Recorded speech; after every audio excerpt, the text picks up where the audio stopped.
Hi friends, ആർഫോറയിലേക്ക് ഒരിക്കൽ കൂടി സ്വാഗതം. സ്റ്റോക്ക് മാർക്കറ്റിൽ ഫണ്ടമെൻ്റൽ അനാലിസിസ് അതുപോലെ ടെക്നിക്കൽ അനാലിസിസ് ഇതൊക്കെ നടത്തി അതൊന്നും ഫലിക്കാതെ എല്ലാവരും ഇപ്പോൾ നോക്കുന്നത് ട്രംപിൻ്റെ പ്രസ്താവനകളാണ്. അപ്പോൾ ആ ട്രംപിനെ കേന്ദ്രീകരിച്ചിട്ടാണ് മൊത്തം സ്റ്റോക്ക് മാർക്കറ്റ് ഗ്ലോബലി ഇപ്പോൾ കറങ്ങുന്നത് എന്ന് നമുക്ക് മനസ്സിലാക്കാൻ കഴിയും. ഇപ്പോൾ ലോക വിപണിയിൽ മൊത്തം ആശയക്കുഴപ്പം വിധിച്ച് മുന്നോട്ട് പോകുന്ന ഇപ്പോഴത്തെ US അഡ്മിനിസ്ട്രേഷൻ്റെ ആ പുതിയ താരിഫ് നയത്തിൽ കുറേ അവ്യക്തതകളുണ്ട്. അതെങ്ങനെയാണ് കാൽക്കുലേറ്റ് ചെയ്തത് എന്നതിനെക്കുറിച്ചുള്ള വ്യക്തമായ വിവരങ്ങൾ ഇപ്പോഴാണ് പുറത്തു വന്നുകൊണ്ടിരിക്കുന്നത്. അപ്പോൾ നിലവിൽ ഇതിനെ വിമർശിച്ചുകൊണ്ട് ധാരാളം എക്കണോമിസ്റ്റുകളും അനലിസ്റ്റുകളും പുറത്തു വന്നുകൊണ്ടിരിക്കുകയാണ്. അപ്പോൾ ആദ്യമായിട്ട് ഈ റെസിപ്രോക്കൽ താരിഫ് അനൗൺസ് ചെയ്ത ഏപ്രിൽ 2-ാം തീയതി ട്രംപ് വളരെ സ്ട്രെയിറ്റ് ഫോർവേഡ് ആയിട്ടാണ് കാര്യങ്ങൾ പറഞ്ഞത്. അത് ആർക്കും മനസ്സിലാകുന്ന ഒരു ഐഡിയ ആയിരുന്നു.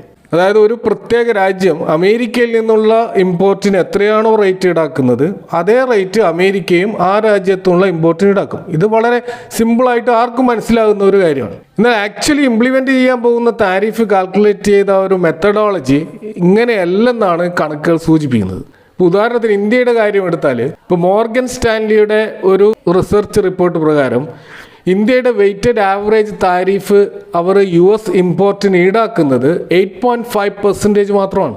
അതിപ്പോൾ ഏറ്റവും ഒടുവിലത്തെ ബഡ്ജറ്റിൽ വന്ന കുറേ റിലീഫുകൾ ഒക്കെ കണക്കിലെടുത്തുകൊണ്ടാണ് ഈ 8.5 ആണ് ഇന്ത്യ യഥാർത്ഥത്തിൽ അമേരിക്കൻ ഇമ്പോർട്ടിന് വെയ്റ്റഡ് ആവറേജ് ആയിട്ട് എടുക്കുന്ന ഒരു താരിഫ്. ഇപ്പോൾ ചില സെക്ടറിൽ 100% താരിഫ് ഉണ്ടെങ്കിലും മൊത്തത്തിൽ കാൽക്കുലേറ്റ് ചെയ്യുമ്പോൾ 8.5 മാത്രമാണ് ശരാശരി എന്ന് നമുക്ക് കാണാൻ കഴിയും. ഇന്ത്യൻ പ്രൊഡക്റ്റുകൾക്ക് അമേരിക്ക ഇറക്കുമതി ചെയ്യുമ്പോൾ ഈടാക്കുന്ന താരിഫ് 3% മാത്രമാണ്. അപ്പോൾ അവിടെ ഒരു ഡിഫറൻസ് തീർച്ചയായിട്ടും ഉണ്ട്. അപ്പോൾ ട്രംപ് ആദ്യം പറഞ്ഞതുപോലെ ആണെങ്കിൽ, അദ്ദേഹത്തിൻ്റെ ഇനീഷ്യൽ ടോക്ക് പ്രകാരമാണെങ്കിൽ അമേരിക്ക ഇന്ത്യക്കെതിരെ ഈടാക്കേണ്ടത് 8.5% എന്ന താരിഫ് മാത്രമാണ്. എന്നാൽ ഇവിടെ പുറത്തുവിട്ട ലിസ്റ്റ് പ്രകാരം അത് 27%. 26% പ്രസ് റിലീസിലൊക്കെ പറഞ്ഞതെങ്കിൽ ഔദ്യോഗിക രേഖകളിൽ ഇപ്പോൾ 27% യഥാർത്ഥത്തിൽ ഇന്ത്യക്കെതിരെ ഏർപ്പെടുത്തുന്ന റെസിപ്രോക്കൽ താരിഫ്. അപ്പോൾ പൊതുവെ തുടക്കത്തിൽ എല്ലാവരും പറഞ്ഞത് ഇന്ത്യക്ക് വലിയ ഡിസ്കൗണ്ട് അമേരിക്ക കൊടുത്തു എന്നുള്ളതാണ്. എന്നാൽ ആ റിപ്പോർട്ടുകൾ തികച്ചും തെറ്റാണെന്ന് തെളിയിക്കപ്പെടുന്ന കാര്യങ്ങളാണ് നമുക്ക് കാണാൻ കഴിയുക. കാരണം ഇപ്പോൾ യഥാർത്ഥത്തിൽ ഇന്ത്യക്കെതിരെ ഏർപ്പെടുത്തിയിട്ടുള്ള നികുതി തികച്ചും അന്യായമായതും ഏകദേശം ഇരട്ടിയിലധികമാണ്. ഇന്ത്യ ഈടാക്കുന്ന നികുതിയുടെ ഇരട്ടിയിലധികമാണ് അമേരിക്ക ഇപ്പോൾ യഥാർത്ഥത്തിൽ ഈ റെസിപ്രോക്കൽ താരിഫായി മുന്നോട്ട് വെച്ചിട്ടുള്ളത്. അപ്പോൾ ഇങ്ങനെയൊരു താരിഫിലേക്ക് അമേരിക്ക എത്തിയതിൻ്റെ പിന്നിലുള്ള ആ ഒരു കാൽക്കുലേഷൻ മെത്തഡോളജി നമ്മൾ നോക്കുകയാണെങ്കിൽ അത് ട്രംപ് പറഞ്ഞതുപോലെ ആയിരുന്നില്ല. കാരണം US അഡ്മിനിസ്ട്രേഷൻ യഥാർത്ഥത്തിൽ ഇത് കാൽക്കുലേറ്റ് ചെയ്തിട്ടുള്ളത് ബൈലാറ്ററൽ ട്രേഡ് ഡെഫിസിറ്റിൻ്റെ മാനദണ്ഡം ഉപയോഗിച്ചിട്ടാണ്. അതായത് അമേരിക്ക ഇന്ത്യയിലേക്കും ഇന്ത്യ അമേരിക്കയിലേക്കും നടത്തുന്ന ഇമ്പോർട്ട് എക്സ്പോർട്ടിൻ്റെ ഒരു ഡെഫിസിറ്റ് എത്ര മിച്ചം വരുന്നുണ്ട് അല്ലെങ്കിൽ എത്ര കമ്മിയായിട്ടുണ്ട്, ഇതിനെ ബേസ് ചെയ്തിട്ടുള്ള ഒരു കാൽക്കുലേഷനാണ് നടന്നിട്ടുള്ളത് എന്നാണ് നമുക്ക് കാണാൻ കഴിയുക. അത് നമുക്ക് സിമ്പിളായിട്ട് മനസ്സിലാക്കണമെങ്കിൽ നമുക്ക് ഇന്ത്യയുടെ തന്നെ കണക്കെടുത്ത് നോക്കാം. അപ്പോൾ 2024 വർഷത്തെ ഒരു കണക്ക് പ്രകാരം അമേരിക്ക ഇന്ത്യയിലേക്ക് എക്സ്പോർട്ട് ചെയ്യുന്ന ആ എക്സ്പോർട്ട് വാല്യൂ എന്ന് പറയുന്നത് $41.8 ബില്യൺ. എന്നാൽ അമേരിക്കയിലേക്ക് ഇന്ത്യ എക്സ്പോർട്ട് ചെയ്യുന്നത് $87.4 ബില്യൺ. അപ്പോൾ ഇന്ത്യയാണ് കൂടുതലായിട്ട് എക്സ്പോർട്ട് ചെയ്യുന്നത്. അപ്പോൾ അവിടെ അമേരിക്കയെ സംബന്ധിച്ചിടത്തോളം അവിടെ ഡെഫിസിറ്റാണ്, ഇന്ത്യയെ സംബന്ധിച്ചിടത്തോളം അത് സർപ്ലസ് ആണ്. അപ്പോൾ ഇവിടെ അമേരിക്കയെ സംബന്ധിച്ചിടത്തോളം അവിടെ ഡെഫിസിറ്റായിട്ട് കാണുന്നത് ഈ 87.4 മൈനസ് 41.8, അതായത് 45.7% ആണ്. അതായത് $45.7 ബില്യൺ ഒരു ഡെഫിസിറ്റാണ് ഇന്ത്യയുമായിട്ടുള്ള ട്രേഡിൽ അമേരിക്ക നേരിടുന്നത്. അപ്പോൾ ഈ റെസിപ്രോക്കൽ താരിഫ് കാൽക്കുലേറ്റ് ചെയ്യാൻ വേണ്ടിയിട്ട് അമേരിക്ക ചെയ്തത് എന്താണെന്ന് വെച്ചാൽ ഈ ഒരു ട്രേഡ് ഡെഫിസിറ്റ് ആയിട്ടുള്ള $45.7 ബില്യൺ അമേരിക്കയുടെ ഇന്ത്യയിൽ നിന്നുള്ള ഇമ്പോർട്ടായിട്ടുള്ള 87.4 ബില്യണെ കൊണ്ട് ഡിവൈഡ് ചെയ്താൽ നമുക്ക് കിട്ടുക 0.522 എന്ന വാല്യൂ ആണ്.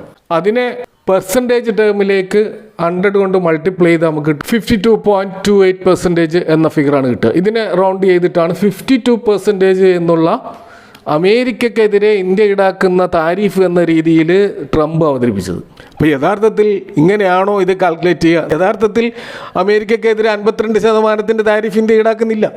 ഇന്ത്യ ഈടാക്കുന്ന വെയ്റ്റഡ് ആവറേജ് നേരത്തെ പറഞ്ഞു 8.5 മാത്രമാണ്. അപ്പോൾ ഈ ഒരു 52% ഹാഫ് മാത്രമാണ് നമ്മൾ ഇന്ത്യക്ക് എതിരെ ഈടാക്കുന്നത് എന്നാണ് ട്രംപ് പറഞ്ഞത്. അതായത് നമ്മൾ ഡിസ്കൗണ്ട്, നമ്മൾ അമേരിക്ക ഭയങ്കര ദയ ഉള്ളവരാണെന്നും നമ്മൾ കൈൻഡ് ആണെന്നും അതുകൊണ്ട് എത്രയാണോ താരിഫ് ഒരു രാജ്യം ഉണ്ടാക്കുന്നത് അതിൻ്റെ പകുതി മാത്രമേ നമ്മൾ ഈടാക്കുന്നുള്ളൂ എന്ന് പറഞ്ഞുകൊണ്ടാണ് 26 അല്ലെങ്കിൽ 27 എന്നുള്ള ഫിഗറിലേക്ക് അമേരിക്ക എത്തിയത്. ഇനി വേറെ രാജ്യങ്ങളുടെ കണക്ക് എടുത്തു നോക്കിയാലും നമുക്ക് ഈ ഒരു മാനദണ്ഡം ഉപയോഗിച്ചാണ് എല്ലാ രാജ്യങ്ങളുടെയും റെസിപ്രോക്കൽ താരിഫ് തീരുമാനിച്ചെന്ന് മനസ്സിലാക്കുക. ഇപ്പോൾ ഉദാഹരണത്തിന് ഏറ്റവും അധികം താരിഫ് ഈടാക്കിയിട്ടുള്ള കംബോഡിയ എന്ന രാജ്യത്തെ പറ്റി നമ്മൾ നോക്കുകയാണെങ്കിൽ 2024 ഒരു കണക്ക് പ്രകാരം കംബോഡിയയിലേക്ക് US എക്സ്പോർട്ട് ചെയ്തിട്ടുള്ള ഗുഡ്സിന്റെ ഒരു ഡോളർ വാല്യൂ $321.6 മില്യൺ ആണ്. അത് മില്യണിൽ മാത്രമേ ഉള്ളൂ. എന്നാൽ കംബോഡിയ അമേരിക്കയിലേക്ക് എക്സ്പോർട്ട് ചെയ്യുന്ന മൊത്തം വാല്യൂ എന്ന് പറയുന്നത് $12.7 ബില്യൺ ആണ്. അത് ബില്യണിലാണ്. അപ്പോൾ ഇവിടെ വലിയൊരു ട്രേഡ് ഡെഫിസിറ്റ് അമേരിക്ക കംബോഡിയക്കെതിരെ നേരിടുന്നുണ്ട്. അപ്പോൾ ആ ഒരു ഡെഫിസിറ്റ് ഏകദേശം $12.3 ബില്യൺ ആണ്. അപ്പോൾ നേരത്തെ നമ്മൾ കാൽക്കുലേറ്റ് ചെയ്ത പോലെ ഇങ്ങനെ കാൽക്കുലേറ്റ് ചെയ്യുമ്പോൾ അത് നമുക്ക് ഏകദേശം 97% ആണെന്ന് കാണാൻ കഴിയും. അപ്പോൾ അതിൻ്റെ അടിസ്ഥാനത്തിൽ അമേരിക്ക ഒരു കൺക്ലൂഷനിലെത്തി. അതായത് കംബോഡിയ 97% ആണ് അമേരിക്കയ്ക്ക് താരിഫ് ഈടാക്കുന്നത്. അതുകൊണ്ട് അതിൻ്റെ നേരെ പകുതിയായിട്ടുള്ള ഏകദേശം 49% ആണ് അമേരിക്ക തിരിച്ച് റെസിപ്രോക്കൽ താരിഫായിട്ട് ഈടാക്കാൻ പോകുന്നത് എന്നൊരു കൺക്ലൂഷനിൽ അമേരിക്ക എത്തി. അപ്പോൾ ഇവിടെ നിന്ന് നമ്മൾ മനസ്സിലാക്കുന്നത് എന്താണ്? അമേരിക്ക ഇവിടെ യഥാർത്ഥത്തിൽ ചെയ്തിട്ടുള്ളത് റെസിപ്രോക്കൽ താരിഫ് അല്ല, അവരുടെ ട്രേഡ് ഡെഫിസിറ്റിനെ ബാലൻസ് ചെയ്യാൻ വേണ്ടിയിട്ട് എത്രമാത്രം നികുതി ഈടാക്കിയാലാണ് അമേരിക്കയ്ക്ക് ആ ഒരു ഡെഫിസിറ്റ് നികത്താൻ പറ്റുക, ആ രീതിയിലുള്ള ഒരു കാൽക്കുലേഷനാണ് അവിടെ നടത്തിയിട്ടുള്ളത്. അപ്പോൾ തിയററ്റിക്കലി നോക്കുകയാണെങ്കിൽ ഇപ്പോൾ ഇന്ത്യക്ക് 27% താരിഫ് ഏർപ്പെടുത്തിയത് കൊണ്ട് ഇന്ത്യയുടെ പല പ്രൊഡക്റ്റുകളും അമേരിക്കയിൽ അത് വളരെ എക്സ്പെൻസീവായിട്ട് അമേരിക്കൻ കൺസ്യൂമേഴ്സിന് തോന്നും. സ്വാഭാവികമായിട്ടും അതിൻ്റെ ഇറക്കുമതി ഇല്ലാതാവും. അപ്പോൾ ഇങ്ങനെ ഇന്ത്യയുടെ പല ഇറക്കുമതികളും അതിൻ്റെ വാല്യൂ കുറയാനുള്ള സാധ്യതയാണ്. തീർച്ചയായിട്ടും ഇന്ത്യയുടെ GDP അത് ബാധിക്കുകയും ചെയ്യും. ഇത് ഇന്ത്യക്ക് മാത്രമല്ല, ഇന്ത്യയെ സംബന്ധിച്ചിടത്തോളം കുറച്ചുകൂടി സ്ട്രോങ് ആയിട്ടുള്ള എമേർജിങ് എക്കണോമിയാണ്. പക്ഷേ കംബോഡിയ, ബംഗ്ലാദേശ് പോലെയുള്ള രാജ്യങ്ങളെ സംബന്ധിച്ചിടത്തോളം അത് വലിയ പ്രശ്നങ്ങൾ ഉണ്ടാക്കുന്ന കാര്യമാണ്. ഇപ്പോൾ ലോകത്താകമാനമുള്ള എക്കണോമിസ്റ്റുകളും അനലിസ്റ്റുകളും ഒക്കെ ഈ കാൽക്കുലേഷനെ തികച്ചും അനീതി അറിഞ്ഞതാണെന്നും ഇത് റിവൈസ് ചെയ്യണമെന്ന് പറഞ്ഞുകൊണ്ട് മുന്നോട്ട് വന്നുകൊണ്ടേയിരിക്കുകയാണ്. ഇപ്പോൾ കംബോഡിയ, ലാവോസ്, ബംഗ്ലാദേശ് പോലുള്ള ദരിദ്ര താരാജ്യങ്ങൾക്ക് മേൽ ഇത്ര വലിയ താരിഫ് അടിച്ചേൽപ്പിച്ചത് ഒരിക്കലും ന്യായീകരിക്കാനാവാത്തതാണെന്നാണ് പൊതുവെ ലോകം വിലയിരുത്തുന്നത്. കാരണം അവർ ചീപ്പ് ലേബർ ഉപയോഗിച്ചുകൊണ്ട് അവരുടെ പ്രൊഡക്ഷൻ വർദ്ധിപ്പിച്ചുകൊണ്ട് ആണ് അവർ അമേരിക്കയിലേക്ക് എക്സ്പോർട്ട് ചെയ്യുന്നത്. അപ്പോൾ അവരെ സംബന്ധിച്ചുള്ള ബൈയിങ് പവർ വളരെ കുറവുള്ള രാജ്യങ്ങളാണ്. അപ്പോൾ അമേരിക്കയുടെ ഒരു പ്രൊഡക്റ്റ് അവർക്ക് വാങ്ങാൻ കഴിയുന്ന സാമ്പത്തിക സ്ഥിതി അവർക്കില്ല. അപ്പോൾ അങ്ങനെയുള്ള ഒരു രാജ്യം സ്വാഭാവികമായിട്ടും അമേരിക്കയിലെ ഇമ്പോർട്ട് അവിടെ വളരെ കുറയും. അതുകൊണ്ടാണ് അവിടെ ഡെഫിസിറ്റ് ഉണ്ടാകുന്നത്. അതുപോലെ ചില രാജ്യങ്ങൾക്ക് ട്രേഡ് ബാരിയർ ഉണ്ട്. ചില ഉൽപ്പന്നങ്ങൾ നമുക്ക് ചില രാജ്യങ്ങളിൽ വിൽക്കാൻ പറ്റാത്ത ചില സാങ്ഷൻസും മറ്റ് നിയമമൂലവും ഒക്കെ നിരോധിക്കപ്പെട്ട രാജ്യങ്ങളുണ്ട്. അവരെ സംബന്ധിച്ചോളം ട്രേഡ് ഡെഫിസിറ്റ് ഉണ്ടാവും. അതേപോലെ ഡോളർ അപ്രിസിയേഷൻ കാരണം ഈ ട്രേഡിൻ്റെ വാല്യൂവിൽ മാറ്റങ്ങൾ ഉണ്ടാവും. ആ രീതിയിലും ചിലപ്പോൾ ട്രേഡ് ഡെഫിസിറ്റ് അമേരിക്ക ഉണ്ടായേക്കാം. അപ്പോൾ അതുകൊണ്ട് തന്നെ ഇത്തരത്തിലുള്ള കാൽക്കുലേഷൻ ഒരിക്കലും ഒരു കോൺസ്റ്റൻ്റ് ആയിട്ട് നമുക്ക് നിലനിർത്താൻ കഴിയില്ല. കാരണം ഇടയ്ക്കിടയ്ക്ക് ചേഞ്ച് ചെയ്യേണ്ടി വരും. ഇപ്പോൾ തന്നെ കഴിഞ്ഞ ദിവസം ഫാർമ സെക്ടറിനെ കുറിച്ച് ചോദിച്ചപ്പോൾ തികച്ചും വ്യത്യസ്തമായ മറുപടിയാണ് ട്രംപ് പറഞ്ഞിട്ടുള്ളത്. അതിൽ നിന്നും മനസ്സിലാകുന്നത് ഇപ്പോൾ ഇന്ത്യയിലെ ഫാർമ പ്രൊഡക്റ്റുകൾക്ക് തീർച്ചയായിട്ടും ഒരു താരിഫ് വരാൻ പോകുന്നു എന്നുള്ളതാണ്. അത് ചിലപ്പോൾ 8.5 ആക്കിയിട്ട് ചിലപ്പോൾ ചുരുക്കിയേക്കാം, ചിലപ്പോൾ 26% തന്നെ ആവണമെന്നില്ല. അപ്പോൾ അത് നമ്മൾ കാത്തിരുന്ന് കാണേണ്ടതാണ്. അപ്പോൾ ഇത്തരത്തിലുള്ള ധാരാളം അൺസർട്ടനിറ്റി ഈ വിഷയവുമായി ബന്ധപ്പെട്ടിട്ടുണ്ട്. അപ്പോൾ ഇങ്ങനെ ഒരു അൺസർട്ടനിറ്റി നിലനിൽക്കുമ്പോൾ ലോകത്തുള്ള പല രാജ്യങ്ങളും അവിടെയുള്ള മൂലധനം ഇറക്കുന്ന പ്രൈവറ്റ് ഫേമുകളും ഒക്കെ അത്തരത്തിൽ ക്യാപിറ്റൽ ഇറക്കിക്കൊണ്ടുള്ള ഒരു ബിസിനസ്സിന് അമേരിക്കയെ ആശ്രയിച്ചുകൊണ്ട് ചെയ്യാൻ പറ്റാത്ത വിധത്തിലുള്ള ഒരു സിറ്റുവേഷൻ ക്രിയേറ്റ് ചെയ്യപ്പെടും.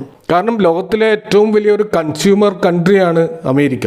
അപ്പോൾ ആ അമേരിക്കയിലേക്കുള്ള എക്സ്പോർട്ടിനെ ആശ്രയിച്ച് ലോകത്ത് പല കമ്പനികളും നിൽക്കുന്നുണ്ട്.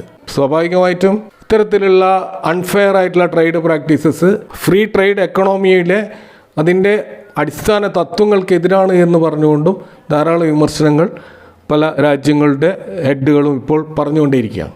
ഇനി നമ്മൾക്ക് ഇന്ത്യയിലേക്ക് വന്നു കഴിഞ്ഞാൽ ഇന്ത്യയിലെ അമേരിക്കയെ ആശ്രയിച്ച് നിൽക്കുന്ന കമ്പനികളുടെ ഒരു ലിസ്റ്റ് നമ്മൾ പരിശോധിച്ചാൽ നമുക്ക് കാണാൻ കഴിയും ഫാർമസ്യൂട്ടിക്കൽ സെഗ്മെൻറ്റിലാണ് ധാരാളമായിട്ടുള്ള കമ്പനികൾ അമേരിക്കയെ ആശ്രയിച്ച് നിൽക്കുന്നത്. അതിൽ 50% കൂടുതൽ അവരുടെ റവന്യൂ ആശ്രയിച്ച് നിൽക്കുന്ന ചില കമ്പനികൾ നോക്കുകയാണെങ്കിൽ ഉദാഹരണത്തിന് ഗ്രാന്യൂൾസ് ഇന്ത്യ 77% അവരുടെ റവന്യൂ അമേരിക്കയിൽ നിന്നാണ്. നാറ്റ്കോ ഫാർമ 70% അവരുടെ റവന്യൂ അമേരിക്കയിൽ നിന്നാണ്. ഗ്ലാൻഡ് ഫാർമ 52% റവന്യൂ അമേരിക്കയിൽ നിന്നാണ്. മർക്സാൻസ് ഫാർമ 51% റവന്യൂ അമേരിക്കയിൽ നിന്നാണ്. ഇതേപോലെ ഇന്ത്യയിലെ പ്രധാനപ്പെട്ട ഒരു അമേരിക്കയെ ആശ്രയിച്ച് നിൽക്കുന്ന ബിസിനസ് സോഫ്റ്റ്വെയർ IT മേഖലയിലുള്ള ബിസിനസ്സാണ്. പക്ഷെ IT ഒരു സർവീസ് സെഗ്മെൻ്റ് ആയതുകൊണ്ട് ഇപ്പോൾ അമേരിക്കയിൽ വരാൻ പോകുന്ന റിസഷൻ്റെ ഭാഗമായിട്ട് തീർച്ചയായിട്ടും IT മേഖലയിലുള്ള സ്പെൻഡിങ് കുറയും. അതിൻ്റെ ഭാഗമായിട്ട് IT കമ്പനികളിൽ വലിയൊരു ഡിപ്പ് ഉണ്ടാവാനുള്ള സാധ്യതയുണ്ട്. അതിൻ്റെ അടിസ്ഥാനത്തിൽ നമ്മൾ നോക്കുമ്പോൾ ഇപ്പോൾ 50% കൂടുതൽ അമേരിക്കയുമായിട്ട് IT ബിസിനസ് നടത്തുന്ന സ്ഥാപനങ്ങൾ നമ്മൾ നോക്കുകയാണെങ്കിൽ TCS ഉണ്ട്, ഇൻഫോസിസ് ഉണ്ട്, tech Mahindra, Coforge, Wipro, HCL tech, ഫസോ solution, Zensar technologies, clerk services, Mphasis, Birla soft പോലെയുള്ള സ്റ്റോക്കുകളൊക്കെ അമേരിക്കയുമായിട്ട് 50% കൂടുതൽ അവരുടെ റവന്യൂ ആശ്രയിച്ച് നിൽക്കുന്ന കമ്പനികളാണ്. ഇനി മറ്റ് സെഗ്മെന്റിൽ നോക്കുമ്പോൾ ഇപ്പോൾ കമേഴ്ഷ്യൽ വെഹിക്കിൾ, പാസഞ്ചർ വെഹിക്കിൾ സെഗ്മെന്റിൽ ടാറ്റ മോട്ടോഴ്സിന്റെ ജാഗ്വാർ ലാൻഡ് റോവർ ബിസിനസിന്റെ 15% വരുന്നത് USA-ൽ നിന്നാണ്. അതുപോലെ സംവർദ്ധന മദേഴ്സൺ എന്ന് പറയുന്ന ഓട്ടോ ആക്സിലറി കമ്പനിയുടെ 20% വരുന്നത് US-ൽ നിന്നാണ്. അതുപോലെ സോണ BMW പ്രിസിഷൻ ഫോർജിങ് എന്ന് പറയുന്ന ഓട്ടോ ആക്സിലറി കമ്പനിയുടെ 43% വരുന്നത് അമേരിക്കയിൽ നിന്നാണ്. അതുപോലെ സുന്ദരം ഫാസ്റ്റ്നസ് എന്ന് പറയുന്ന കമ്പനിയുടെ 22% റവന്യൂ വരുന്നത് അമേരിക്കയിൽ നിന്നാണ്. ഭാരത് ഫോർജ് എന്ന് പറയുന്ന ഫോർജിങ് ആൻഡ് കാസ്റ്റിംഗ് മേഖലയിലുള്ള ആ കമ്പനിക്ക് 44% റവന്യൂ വരുന്നത് അമേരിക്കയിൽ നിന്നാണ്. ഇതുപോലെ പമ്പ് സെഗ്മെന്റിലുള്ള LG എക്യുപ്മെന്റ്സ് അവരുടെ 23% റവന്യൂ ക്രിയേറ്റ് ചെയ്യുന്നത് USA-ൽ നിന്നാണ്. ടെലികോം രംഗത്തുള്ള ടാറ്റ കമ്മ്യൂണിക്കേഷൻസിന്റെ 18% റവന്യൂ US-ൽ നിന്നാണ്. അതുപോലെ LT ഫുഡ് എന്ന് പറയുന്ന FMCG കമ്പനിയിലെ 38% റവന്യൂ വരുന്നത് അമേരിക്കയിൽ നിന്നാണ്. അതുപോലെ അവന്തി ഫീഡ്സ് എന്ന് പറയുന്ന സീ ഫുഡ് സെഗ്മെന്റിലുള്ള ഈ കമ്പനിയുടെ 69% റവന്യൂ അമേരിക്കയിൽ നിന്നാണ്. അതുകൊണ്ടാണ് നമുക്ക് അവന്തി ഫീഡ്സിൽ വലിയൊരു ക്രാഷ് കഴിഞ്ഞ ദിവസം ഉണ്ടായത്. അതുപോലെ ട്രൈഡന്റ് ടെക്സ്റ്റൈൽ രംഗത്തുള്ള അവരുടെ റവന്യൂവിൻ്റെ 39% വരുന്ന അമേരിക്കയിൽ നിന്നാണ്. അതുപോലെ സിൻജീൻ എന്ന് പറയുന്ന ഫാർമസ്യൂട്ടിക്കലിലെ റിസർച്ച് ആൻഡ് ഡെവലപ്മെൻറ്റ് മേഖലയിൽ ബിസിനസ് സപ്പോർട്ട് നൽകുന്ന ഈ കമ്പനിക്ക് അവരുടെ 64% അമേരിക്കയിൽ നിന്നാണ്. അതുപോലെ സാഗിലിറ്റി ഇന്ത്യ എന്ന് പറയുന്ന ഈ അടുത്ത് മാർക്കറ്റിൽ ലിസ്റ്റ് ചെയ്ത ഈ കമ്പനിയുടെ പ്രധാനപ്പെട്ട വരുമാനം അമേരിക്കയിൽ നിന്ന് ഏകദേശം 100% അവരുടെ റവന്യൂ അമേരിക്കയിൽ നിന്നാണ്. ഇതുപോലെ മെറ്റൽ സെഗ്മെന്റിൽ നമ്മൾ ഹിൻഡാൽക്കോ കാണാൻ പറ്റും 23% അമേരിക്കയിൽ നിന്ന്. അതുപോലെ ക്ലീൻ സയൻസ് കെമിക്കൽ സെഗ്മെന്റിലുള്ള ഒരു കമ്പനി 18% അമേരിക്കയിൽ നിന്ന്. അതുപോലെ ഗുജറാത്ത് ഫ്ലൂറോ കെമിക്കൽസിന്റെ 19% റവന്യൂ അമേരിക്കയിൽ നിന്ന്. അതുപോലെ ടാറ്റ കെമിക്കൽസിന്റെ 35% അമേരിക്കയിൽ നിന്നാണ്. ഇങ്ങനെ ധാരാളം കമ്പനികൾ നമുക്ക് അമേരിക്കയിൽ നിന്ന് അവരുടെ മേജർ റവന്യൂ ക്രിയേറ്റ് ചെയ്യുന്നതായിട്ട് കാണാൻ പറ്റും. അപ്പോൾ ഈ കമ്പനികളെ സംബന്ധിച്ചിടത്തോളം വലിയൊരു തിരിച്ചടിയായിരിക്കും ഈ റെസിപ്രോക്കൽ താരിഫ് മുഖേന ഉണ്ടാകാൻ പോകുന്നത് എന്ന് നമ്മൾ മനസ്സിലാക്കുക. അപ്പോൾ ഈ ഒരു ഇൻഫർമേഷൻ നിങ്ങൾക്ക് ഇഷ്ടപ്പെട്ടുണ്ടാവുമെന്ന് കരുതുന്നു. Thank for watching. See you next time with another video.